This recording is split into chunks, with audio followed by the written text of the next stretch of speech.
AC की, तो कौन सा ज्यादा पावर कंज्यूम करता है? एसी। सीलिंग पावर एसी ज्यादा बिजली खाता है ना, एसी ज्यादा पावर कंज्यूम करता है, और सीलिंग फैन कम बिजली खाता है, तो सीलिंग फैन कम पावर कंज्यूम करता है। ठीक है, तो पहले पावर को देखेंगे, एनर्जी पर यूनिट टाइम। रेजिस्टेंस बताया था आपको, रेजिस्टेंस का रीजन क्या होता है बेटा? रेजिस्टिविटी, कोलिजन ऑफ है ना। एटम्स और इलेक्ट्रॉन्स रेजिस्टिविटी विद कहाँ से आती है? Collision atoms. Of electrons with ions या एटम्स। एटम्स के साथ या आयंस के साथ इलेक्ट्रॉन्स कोलाइड करेंगे तो आपको रेजिस्टेंस मिलेगा, है ना। तो इलेक्ट्रॉन्स को मूव करने में दिक्कत आएगी थ्रू अ कंडक्टर। तो इलेक्ट्रॉन्स को जब दिक्कत आएगी तो उनको फ्लो करने में प्रॉब्लम होगी, दैट इज वाई रेजिस्टिविटी होती है, और उससे हमें रेजिस्टेंस मिलता है। Resistance is equal to rho L by A. Rho is the resistivity, L is the length of conductor, and A is the cross area sectional area, जो of कि uniform रहेगा थ्रू आउट। ठीक है, फिर बात करते हैं सेल की। सेल क्या होता है बेटा? Source of electrical source energy. Of सब इलेक्ट्रिक इलेक्ट्रिकल एनर्जी पोटेंशियल। या इलेक्ट्रिकल पोटेंशियल का सोर्स होगा सेल। तो सेल आपने बहुत सारे देखे हैं, है ना। छोटे बड़े सेल होते हैं, घड़ी में होता है, रिमोट में होता है, वॉच में होता है, रिस्ट वॉच में। बहुत अलग अलग साइजेस के आपको सेल मिलेंगे रियल लाइफ में, और सभी का एक ही काम है, they are the source of electrical energy. या शॉर्ट टर्म में बोले तो किसी इलेक्ट्रिकल सर्किट में ये क्या प्रोवाइड करते हैं बेटा? Electric potential. जब पोटेंशियल मिलेगा इलेक्ट्रिक सर्किट में तो क्या होगा? इलेक्ट्रॉन्स को मूव करने को रास्ता मिलेगा, यानी कि चार्ज फ्लो करेगा कहाँ से? नेगेटिव टू पॉजिटिव पोटेंशियल, और करंट फ्लो करेगा positive potential to negative. Negative potential. ठीक है, तो आज की क्लास में हम पढ़ने वाले हैं electrical energy and power. Energy को पावर से कैसे रिलेट करेंगे, फिर series combination of register, parallel combination of register, और लास्ट में पढ़ेंगे सेल्स विद इंटरनल रेजिस्टेंस, कि सेल्स के अंदर एक इंटरनल रेजिस्टेंस होता है, वो क्या होगा उसको पढ़ेंगे, राइट। उसके बाद बस इतना ही देखेंगे। तो पहली हेडिंग डालो, electrical energy and power. Electrical energy and power. ठीक है, तो बेटा यहाँ देखते हैं इस कंडक्टर को। ठीक है, ये वही कंडक्टर जो हम अब तक देखते आए हैं, एक रोड है या वायर है, राइट। इसमें पॉइंट ए को लोकेट करो लेफ्ट साइड में, और पॉइंट बी को राइट साइड में। ठीक है, पॉइंट ए पर पोटेंशियल है वी ए, पॉइंट बी पर पोटेंशियल है वी बी। तो इन दोनों के बीच का पोटेंशियल डिफरेंस क्या होगा? V A minus V B. V A higher होगा in comparison to V B. क्यों? क्योंकि पॉजिटिव चार्ज फ्लो करता है हाइयर पोटेंशियल से लोअर पोटेंशियल पे, या फिर इलेक्ट्रिक करंट के डायरेक्शन को देखकर भी हम बता सकते हैं कि इलेक्ट्रिक करंट का डायरेक्शन होता है पॉजिटिव पोटेंशियल से नेगेटिव पोटेंशियल पर। ठीक है, तो V is the potential difference and which is provided by the battery in the circuit, cell in the circuit. तो वहां से V मिलेगा आपको, राइट। तो V A minus V B क्या देगा? Electric potential. अब देखो चार्ज कितना फ्लो करेगा, वो है डेल्टा क्यू, राइट बेटा। तो हम पोटेंशियल एनर्जी को लिख सकते हैं, at point A potential energy will be Q into V A. यानी पोटेंशियल इंटू चार्ज करते थे तो क्या आता था? Potential energy. हमने डिफाइन किया था electric potential is potential energy per unit charge. तो अब पोटेंशियल एनर्जी निकालना है तो इलेक्ट्रिक पोटेंशियल से चार्ज को मल्टीप्लाई कर दो। तो पॉइंट ए पर इलेक्ट्रिक पोटेंशियल कितना है? Q into we.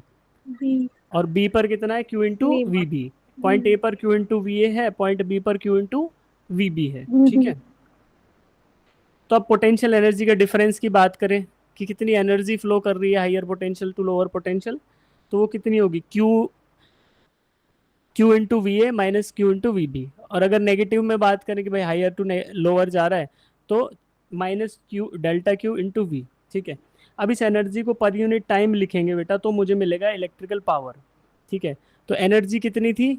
Minus V A delta T, minus V I delta T. देखो minus V I delta T. Work क्या होता है? Work done by external agent negative of the potential energy. तो work done कितना आया? Work done is V I into delta T. और इसी को पावर में कन्वर्ट करना है तो work done per unit time delta T से डिवाइड किया, तो मुझे फॉर्मूला मिल गया किसका? पावर का, जो कि वी आई है। Power is equal to V I, ये फॉर्मूला नोट डाउन करो। और दो और फॉर्मूला आते हैं, ओम्स लॉ लगाएंगे, V is equal to I R. तो मैं वी को रिप्लेस करके आई आर लिखूंगा, तो पावर क्या हो जाएगी? आई स्क्वायर आर, है ना। और वी स्क्वायर बाय आर। तो ये तीन फॉर्मूला है power in an electrical circuit के, I V, P is equal to I V, यहाँ पे आई करंट है और वी वोल्टेज है, ये फॉर्मूला लिख लो। Power is also equal to I square R and power is also equal to V square by R. Power is also equal to V square by R, ठीक है।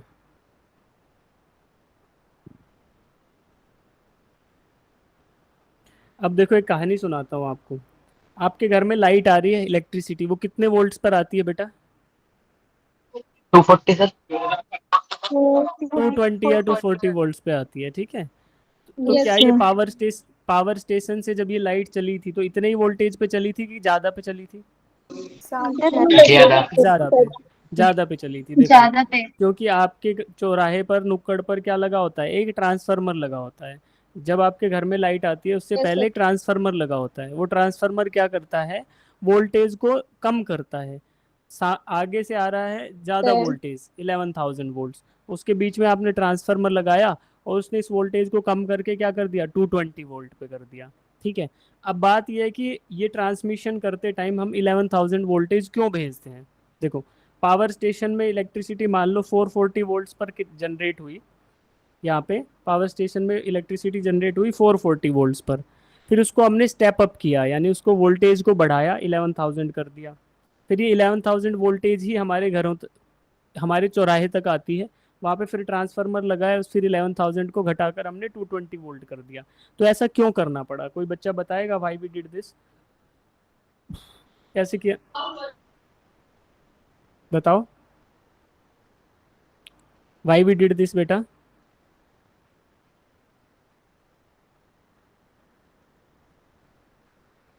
Sir resistance को कम करने के लिए। रेजिस्टेंस को कम क- करने। रेजिस्टेंस को कम नहीं कर सकते। रेजिस्टेंस तो बेटा वायर्स का है। अगर वायर लगा दिया तो वो तो डिपेंड ही नहीं कर रहा पावर पे। किस पे डिपेंड करता है resistance? R is equal to rho L by A, यानी cross sectional area of wire पे, लेंथ ऑफ वायर पे और resistivity of the material of wire पे।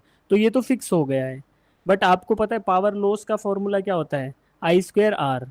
तो जितना ज़्यादा करंट रहेगा किसी भी सर्किट में उतना ही ज़्यादा उसमें पावर लॉस होगा।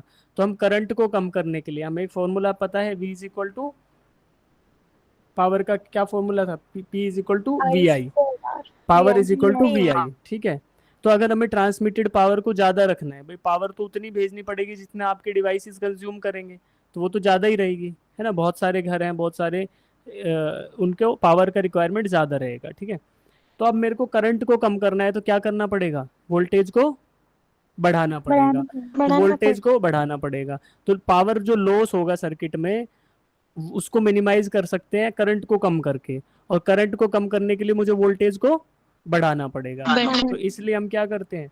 हम बीच में इसकी वोल्टेज को बढ़ा देते हैं। अगर वोल्टेज पावर स्टेशन से ही 220 वोल्ट आएगा तो जो ये बड़े वाले टावर पे, बड़े वाले इलेक्ट्रिकल पोल पे जो वायर लगे रहते हैं, इनमें इतना एनर्जी लॉस होगा और सारी की सारी एनर्जी क्या हो जाएगी? हीट की फॉर्म में लॉस हो जाएगी, है ना। हीट रिजेक्शन हो जाएगा वायर से, पूरा वायर हीट करेगी और सारी की सारी एनर्जी वेस्ट हो जाएगी और हमारे घर तक एनर्जी पहुंच ही नहीं पाएगी, है ना। तो इसलिए हम इसको क्या करते हैं? स्टेप अप और स्टेप डाउन करते हैं इंटरमीडिएट स्टेप्स में, ठीक है। चलिए, अब आपको इतना समझ आया? Yes sir. Yes sir. ठीक है। अब सीरीज कॉम्बिनेशन ऑफ रजिस्टर्स को देखते हैं। सीरीज क्या होता है? सीरीज में कैसे रजिस्टर्स जुड़ते हैं? रजिस्टेंस हमें पता है, रजिस्टेंस का सिंबल ऐसा होता है बेटा। ऐसा सिंबल क्यों होता है? क्योंकि हमें दिखाता है, देखो, R is equal to rho L by A. एक गिवन क्रॉस सेक्शनल एरिया की वायर है, उसका रेजिस्टेंस ज़्यादा चाहिए तो कैसा मिलेगा हमें? ज़्यादा लेंथ दिखाकर, है ना। तो ये जो ऐसे जिगजैग पैटर्न दिखाते हैं ये रिप्रेजेंट करते हैं कि बहुत लंबी वायर को रिप्रेजेंट कर रहा है। तो इन जनरल रजिस्टर को ऐसे दिखाते हैं, दिस इज द सिंबल, है ना। ये हमारा रजिस्टर का सिंबल है। अब देखो, इन रजिस्टर को दो अलग अलग तरीके से जोड़ा जा सकता है। पहला है रजिस्टर्स इन सीरीज, इनको सीरीज में जोड़ना है, ठीक है। तो आपको तीन रजिस्टेंस दिखाई दिए बेटा, R1 R2 R3। Yes sir. Yes sir. R1 R2 R3 दिख रहे हैं। अब मैं क्या करूंगा, इस सर्किट में एक बैटरी जोड़ूंगा, है ना। मैं क्या करने वाला हूँ, एक बैटरी अटैच करता हूँ इस सर्किट में। यहाँ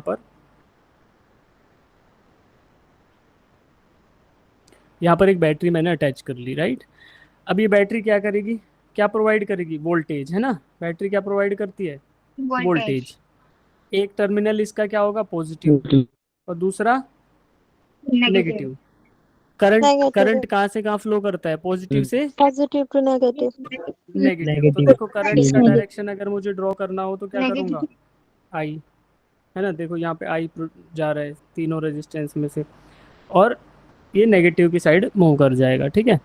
अब देखो टोटल पोटेंशियल ड्रॉप, कितना वोल्टेज ड्रॉप होगा इन तीनों रेजिस्टर को मिलाकर, जितना बैटरी प्रोवाइड कर रही है। तो बैटरी वी वोल्टेज प्रोवाइड कर रही है, और ये पोटेंशियल ड्रॉप हो जाएगा किन रजिस्टर्स में, तीनों में मिलाकर। तो मुझे पता चला कि अगर मैं V1 बोलता हूँ, V1 is the potential drop across R1, V2 is the potential drop in resistor R2 and V3 is the potential drop in resistance R3, ठीक है।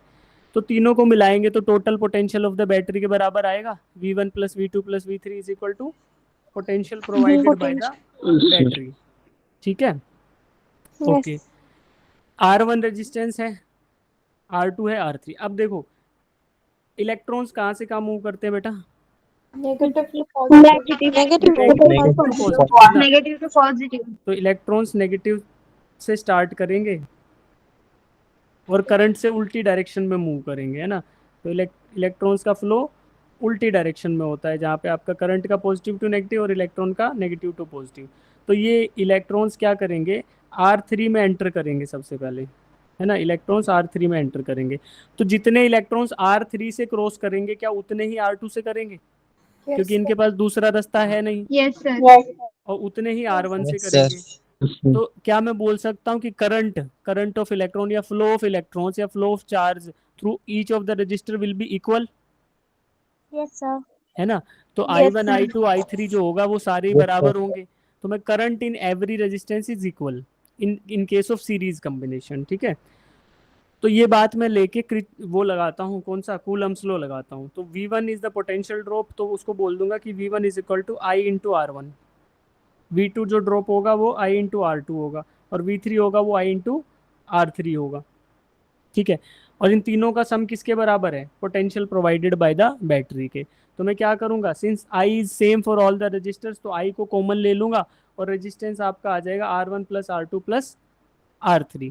आई is equal to R1 plus R2 plus R3, I into R1 plus R2 plus R3, ये मेरा आ गया potential provided by the battery के equal, ठीक है। अब फिर से कूलम्स लॉ लगाऊंगा और आर इक्विवेलेंट निकालने की कोशिश करूंगा। तो R equivalent will be equals to V upon I. तो V is the potential provided by the battery, I is the current. तो फिर मैं सोल्व करके क्या बोलता हूँ कि आर इक्विवेलेंट क्या होगा, sum of all the resistances in the series. तो आर इक्विवेलेंट क्या होगा बेटा, अगर तीन रेजिस्टेंस जुड़े हैं और सीरीज में है तो इनका टोटल रेजिस्टेंस क्या आएगा, R1 plus R2 plus R3, ठीक है। तो अब हेडिंग डालो, सीरीज रेजिस्टेंसेस इन सीरीज या रजिस्टर्स इन सीरीज, और उसमें 3 पॉइंट लिखो। पहला पॉइंट है कि current will be same through all the resistances in series, current will be same for all the resistors in series, ठीक है। Potential drop across all the resistors in series is equal to the potential provided by the battery. Potential drop across all the resistors is equal to potential provided by the battery, या sum of the potential drop across all the resistors in series is equal to potential provided by the battery, ठीक है। और third चीज क्या होगी कि equivalent resistance will be equal to sum of all the individual resistances, ठीक है। चलिए, तो हम कैलकुलेट करना जान चुके हैं। अब बताओ इसका आंसर क्या होगा। 3 resistors 2 ohm 4 ohm and 6 ohm are connected in series, find the equivalent resistance। equivalent resistance क्या होगा, 12 क्या होगा, क्या होगा 12। तो हम इन सबको जोड़ देंगे, आर इक्विवेलेंट क्या आएगा, सभी का सम, R1 plus R2 plus R3। तो इसको सोल्व करने से क्या मिलेगा, 2 प्लस 4 प्लस 6, तो ये 12 ओम आ गया, ठीक है। 12 ohm is the equivalent resistance of the circuit. निकाल पाओगे अगर रेजिस्टेंस सीरीज में होंगे तो। Yes sir. Yes sir. अब लिखो heading parallel combination of resistors. ये पैरेलल में कैसे होते हैं, बहुत आसान टॉपिक है ये, है ना। बस ये पैरेलल करके फिर छोड़ देंगे आपको, 1-2 क्वेश्चन करेंगे फिर आप अगली क्लास में करेंगे, ठीक है। Parallel combination of resistors, parallel combination of resistors. ठीक है। व्हेन टू और more resistances are connected in parallel, तो वो कैसे दिखाई देंगे? देखो ऐसे दिखेंगे, पैरेलल दिखेंगे एक दूसरे के, है ना। अब यहाँ पर इस सर्किट में अगर मैं बैटरी जोड़ता हूँ between point A and point B, A और बी के बीच में एक बैटरी जोड़ दी मैंने, दिस इज द बैटरी, और इसने कितना वोल्टेज प्रोवाइड किया बेटा? We volts. B तो इसका एक टर्मिनल होगा पॉजिटिव और दूसरा होगा नेगेटिव। negative ठीक है। अब देखो पॉइंट ए पर कितना पोटेंशियल होगा? वी, क्योंकि वायर है, वायर के अंदर हम क्या बोलते हैं, जब सर्किट में हम जो भी वायर जोड़ते हैं उसको आइडियल वायर बोलते हैं बेटा। और आइडियल वायर का इंटरनल रेजिस्टेंस कितना होता है? 0 होता है। Zero. ठीक है? जीरो। हाँ, तो आइडियल वायर का इक्विवेलेंट रेजिस्टेंस होता है 0। तो इसलिए पॉइंट ए पर भी पोटेंशियल जो होगा, जो बैटरी देगी उतना ही हो जाएगा, वी वोल्ट्स। और बी पर कितना होगा? 0। तो क्योंकि बैटरी का एक होता है हायर पोटेंशियल जो वी के बराबर होता है और दूसरा 0 पे होता है। ठीक है। अब समझो potential drop through R1, R1 के अक्रॉस पोटेंशियल ड्रॉप कितना है? V के बराबर। क्योंकि देखो यहाँ भी वायर जुड़ी हुई है बेटा, ये Y जंक्शन बन रहा है, इस पे भी वायर ही जुड़ी हुई है। ठीक है। तो अगर जो V पे पॉइंट A पर पोटेंशियल V है तो ऊपर वाले इधर भी V होगा और नीचे वाले रजिस्टर के पास यहाँ भी V होगा। सिमिलरली राइट साइड में देखें तो ये भी वायर ही है, तो इधर 0 था पॉइंट बी पे, तो इधर भी 0 होगा और इधर भी 0 होगा। अब R1 के अक्रॉस कितना वोल्टेज ड्रॉप हो रहा है? V से 0, यानी V माइनस 0, तो कितना वोल्टेज ड्रॉप हुआ? V V के बराबर। V और R2 के अक्रॉस V. कितना हुआ? V V के बराबर। तो जब पैरेलल में रेजिस्टर्स जुड़े रहेंगे तो उनके अक्रॉस वोल्टेज ड्रॉप कितना होगा? V voltage drop through each of the resistors is equal to V. total V, resistance. जो total resistance provided by the battery के बराबर। ठीक है। अच्छा, अब इलेक्ट्रॉन्स के फ्लो को देखते हैं। वो नेगेटिव से चले और चलते गए और फिर कहाँ आए? इधर आए। अब देखो यहाँ पर जितने इलेक्ट्रॉन्स आएंगे वो कुछ ऊपर वाले रास्ते से निकलेंगे और उनमें से कुछ नीचे वाले रास्ते से निकलेंगे। तो क्या ये स्प्लिट हो गए? इलेक्ट्रॉन्स बट गए दो टुकड़ों में, है ना। Yes. Yes. Electrons are divided into two Yes, sir. Different paths. और इधर आ गया। ठीक है, इधर से आए और फिर जाकर ultimately positive terminal of the battery में एब्जॉर्ब हो जाएंगे। ठीक है। तो अब सुनो, क्या करंट दोनों के थ्रू बराबर होगा कि अलग अलग होगा? अलग अलग अलग अलग होगा। होगा। बराबर भी हो सकता है अगर R1 R2 इक्वल रहे, बट इन जनरल अलग अलग होगा। क्यों? क्योंकि मान लो 10 इलेक्ट्रॉन आए, कुछ ऊपर वाले रास्ते से चले गए, मान लो 4 चले गए और 6 नीचे वाले से चले गए। तो करंट क्या होता है? Charge upon time. तो कितना चार्ज गया? अलग अलग चार्ज गया, तो करंट भी अलग अलग होगा। तो फर्स्ट वन के थ्रू I1 है, सेकेंड वन के थ्रू I2 है, तो करंट अलग अलग हो गया। ठीक है बेटा। तो अब बात करें अगर हम पैरेलल कॉम्बिनेशन ऑफ रेजिस्टर्स की, तो यहाँ पर क्या करंट अलग अलग होगा और वोल्टेज ड्रॉप इक्वल होगा किसके? Potential provided by the battery के। बैटरी ने जो पोटेंशियल दिया उसके बराबर ही हमारा वोल्टेज ड्रॉप होगा सर्किट में। और current through every register is different.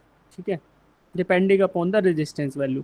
अच्छा मुझे बताओ, अगर इलेक्ट्रॉन्स की जगह हम पानी लें कि भैया ये पाइप है, वायर नहीं है पाइप है, तो मोटे वाले पाइप से ज्यादा पानी फ्लो करेगा कि पतले वाले से?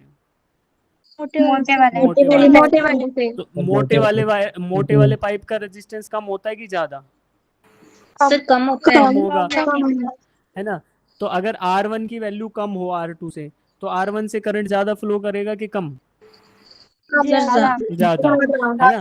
क्योंकि अगर ज्यादा। मोटा वायर होगा या फिर लेस रेजिस्टेंस होगा तो क्या होगा? इलेक्ट्रॉन्स के लिए आसान होगा फ्लो करना, है ना। तो रेजिस्टेंस अगर कम है तो इलेक्ट्रॉन्स के लिए फ्लो करना इजी है। तो इसलिए करंट किस में ज्यादा होगा? जिसमें रेजिस्टेंस कम होगा या ज्यादा होगा? कम हो जहाँ पर कम होगा, सर कम होगा। जहाँ पर रेजिस्टेंस कम होगा वहां पर करंट की वैल्यू ज्यादा ज्यादा रहेगी। होगी। और हमें वैसे भी पता है, ओम्स लॉ से हमें पता है, क्या पता है बेटा, कि जब वोल्टेज ड्रॉप आप बोल रहे हो कि V हो रहा है, तो V is equal to IR लगाएंगे हम, I1R1। तो हमें पता है कि अगर रेजिस्टेंस कम होगा, वोल्टेज तो आपका बराबर बैटरी प्रोवाइड कर रही है, अगर रेजिस्टेंस कम होगा तो करंट ज़्यादा मिलने वाला है। ठीक है, for a given value of voltage. तो हमें ये चीज़ें पता चल गई। अब यहाँ से 3 चीज़ पता चलती है। पहला कि voltage drop through each of the resistors will be equal to the potential provided by the battery, ठीक है। Current through each of the resistors will be different. और थर्ड चीज क्या मिलती है, कूलम, ये ओम्स लॉ लगा के हमें मिलता है कि equivalent resistance is equal to 1/R equivalent is equal to 1/R1 plus 1/R2। तो ऐसे इसमें ऐसे कैलकुलेट करेंगे हम, ठीक है। तो इसका डेरिवेशन यहाँ दिया है, आप पढ़ोगे, बहुत आसान सा डेरिवेशन है। और ये formula most of the student को पता होगा कि how to find out equivalent resistance in case of parallel combination of resistances, ठीक है। चलो अब एक क्वेश्चन करके आपको समझ आएगा। अब मल्टीपल होंगे तो ऐसे कर लोगे, 1/R1 plus 1/R2 plus 1/R3 और अप टिल 1/R1, ठीक है।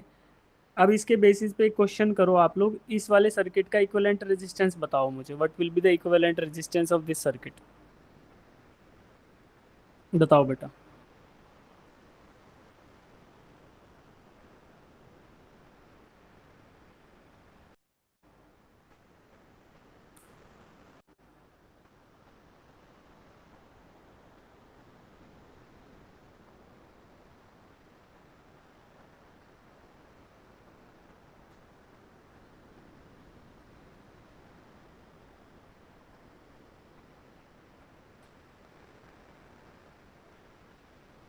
क्या होगा रेजिस्टेंस, आ गया आंसर, बताओ कितना, 6 6/11 ओम, 6/11 होगा, है ना। देखो क्या फॉर्मूला लगाएंगे बेटा, हम लगाएंगे 1/R equivalent equal to 1/R1 plus R2 plus ये ऐसा फॉर्मूला, ठीक है। तो मुझे पता है कि 1/R इक्विवेलेंट की वैल्यू क्या होगी, 1/R1 की वैल्यू, R1 देखो यहाँ कितना है, 1 ओम है, R2 2 ओम है, R3 3 ओम है। तो ये फॉर्मूला लगाया मैंने, और फिर यहाँ पे एलसीएम लिया नीचे, तो 3 to 1 का एलसीएम क्या आएगा, 6 एलसीएम लेके फिर 6 + 3 + 2 किया, तो मुझे मिला 1/R equivalent is equal to 11/6, ठीक है बेटा। और R इक्वलेंट क्या होगा, रेसिप्रोकल, तो 6/11 ओम्स, राइट। Yes sir. अब आपको दोनों चीजें समझ आई। अब मुझे ये वाला क्वेश्चन करके बताओ, इसका equivalent resistance between point A and point B क्या रहेगा, पॉइंट ए और पॉइंट बी के बीच में इक्विवेलेंट रेजिस्टेंस क्या रहेगा।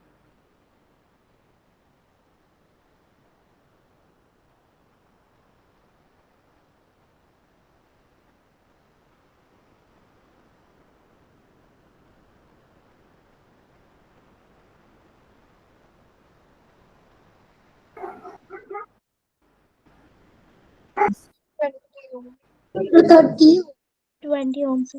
20 ओम। अच्छा पहले सॉल्व करने के लिए क्या करो, जो पैरेलल जो सीरीज में दिख रहे हैं उनको तो ऐड कर लो।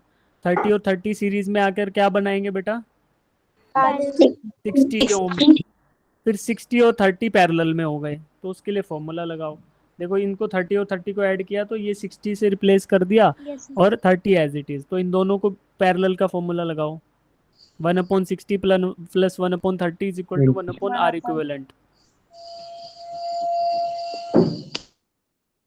तो क्या आएगा देखो, R equal 1/R equivalent is equal to 1/60 plus 1/30 is equal to 1 + 2/60। तो क्या आएगा, 3/60 आ गया। तो R इक्विवेलेंट क्या आएगा, 60/3 यानी कि 20 ओम। 20 तो 20 ओम आया। Yes sir. Yes sir. चलिए 20 ओम आ गया, ठीक है। इसका निकालो 6 3 and 4।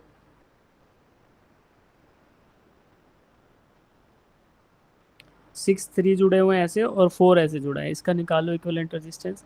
6 and 3 are in parallel, तो पहले इनको सॉल्व कर लो, ठीक है। और उसके बाद 4 ओम्स को उसके साथ सीरीज में कर दो।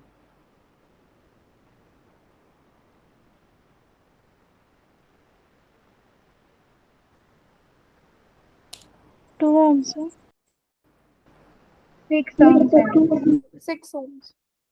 6 और 3 को 6 और 3 को पैरेलल करेंगे तो कितना आएगा, 2 ओम्स आ जाएगा। 6 और 3 को पैरेलल करेंगे तो फॉर्मूला लगाओ बेटा, 1/R equivalent is equal to 1/6 plus 1/3।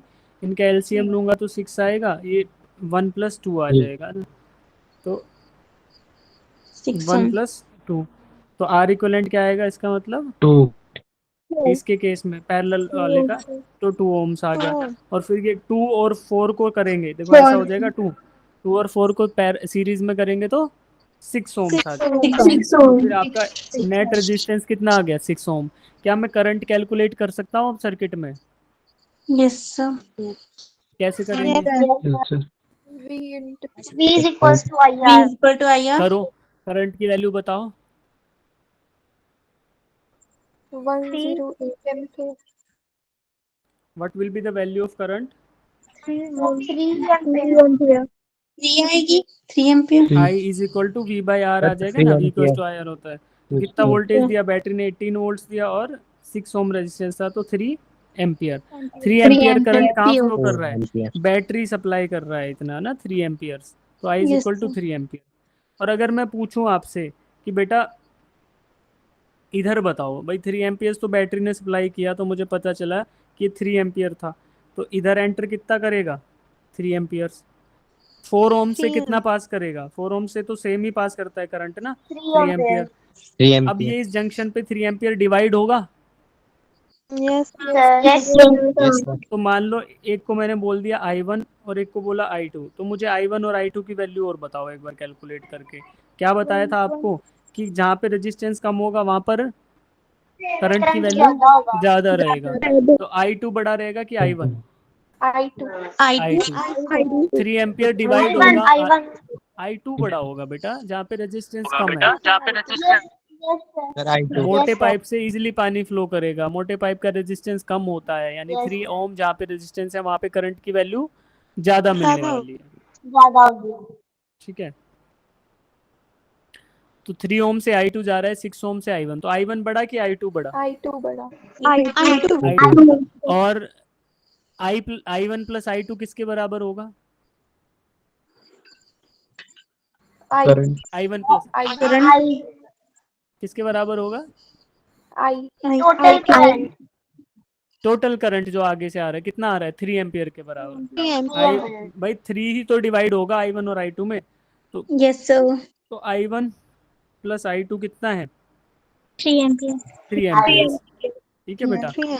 और एक चीज और बताओ कि क्या आपको पता है कि यहाँ पे वोल्टेज जो ड्रॉप होगा इधर और इधर दोनों पॉइंट के बीच में सेम होने वाला है, दोनों रेजिस्टेंसेस के अक्रॉस? Yes sir. तो तो मैं ओम्स लॉ लगा के क्या बोलूं, मान लो इन दोनों के बीच में ड्रॉप हो रहा है, मान लो V2 के बराबर, ड्रॉप इज V2, तो क्या मैं लिख सकता हूँ V2 is equal to I1 into 6 IR, Yes, और sir. V2 is also equal to I2 3।